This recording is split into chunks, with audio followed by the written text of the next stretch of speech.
Hello friends, Tejas કિચનમાં આપનું સ્વાગત છે। તો આજે આપણે એકદમ સરસ એવી સુવાની ભાજી બનાવવાના છે। તો સુવાની ભાજીને મેં સરસ સાફ કરી લીધી છે અને કાપી લીધી છે। તો આ રીતના આ પાંદડા હોય છે। તો આ ભાજી ખૂબ જ હેલ્ધી હોય છે અને પેટના રોગો માટે અને સ્ત્રીઓના માસિક ધર્મ માટે પણ ખૂબ જ હેલ્ધી અને ઉપયોગી હોય છે। અને સુવાની ભાજીમાં મેગ્નેશિયમ અને ખનિજ તત્વો પણ ખૂબ જ સારા એવા પ્રમાણમાં હોય છે અને પેટને દુખાને લગતી કોઈપણ સમસ્યા હોય તો સુવાની ભાજી ખાવી ફાયદાકારક હોય છે। તો હવે સુવાની ભાજી બનાવવાની સ્ટાર્ટ કરીશું। તો સૌપ્રથમ મેં 2 મોટી ચમચી જેટલું તેલ લીધું છે, જીરું એડ કર્યું છે, લીલા મરચાં તમને તીખાશ ભાવે એ પ્રમાણે એડ કરી શકો છો અને લસણ મેં અહીં થોડું ઘણું કાપીને કટકા કરીને એડ કર્યું છે અને ઝીણું ઝીણું જે હતું એ થોડું કટ કરીને એડ કર્યું છે અને ઝીણું ઝીણું હતું એ આખું એડ કર્યું છે। તો 1-2 મિનિટ જેટલું સંતળાઈ જાય એટલે આ રીતે સરસ સાફ કરેલી સુવાની ભાજી એડ કરવાની હોય છે। તો આ ભાજીમાં પાણીનું પ્રમાણ ખૂબ જ વધારે હોય છે એટલે જેમ જેમ ભાજી ચડશે એમ એકદમ બેસી પણ જશે અને ઘણી બધી હશે તો પણ થોડી જ થઈ જશે, એટલે એ ધ્યાનથી લેવાની છે। તો આ સુવાની ભાજી એકદમ સરસ હોય છે અને સુવાની ભાજીની સુગંધ પણ એકદમ સરસ હોય છે। તો મને તો સુવાની ભાજી ખૂબ જ ગમે છે અને એની સુગંધ પણ બહુ ગમે છે। તો અહીં મેં તુવેરના દાણાનો ઉપયોગ કર્યો છે। તો મેં તુવેરના દાણાને થોડા બાફી લીધા હતા અને પછી એડ કર્યા છે અને અહીં હળદર એડ કરી છે।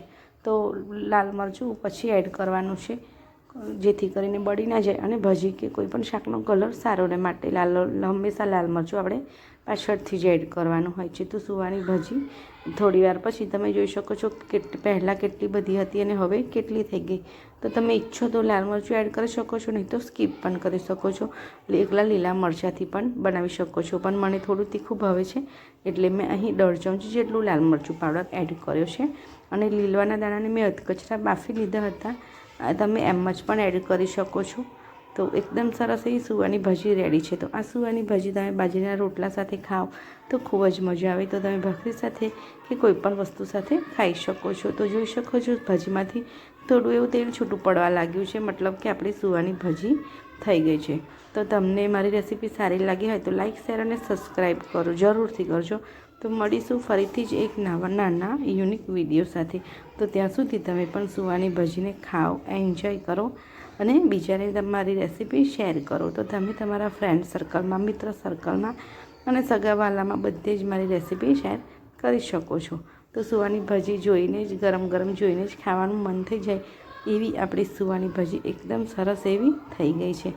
તો તમે આને શેની સાથે ખાવા ઈચ્છો છો એ કમેન્ટમાં જરૂરથી લખજો અને હવે આપણે એને સર્વ કરી લઈશું। તો મેં અહીં એક વાસણમાં સુવાની ભાજી કાઢી લીધી છે। તો તમે જોઈ શકો છો એકદમ સરસ એવી સુવાની ભાજી આપણી રેડી થઈ ગઈ છે।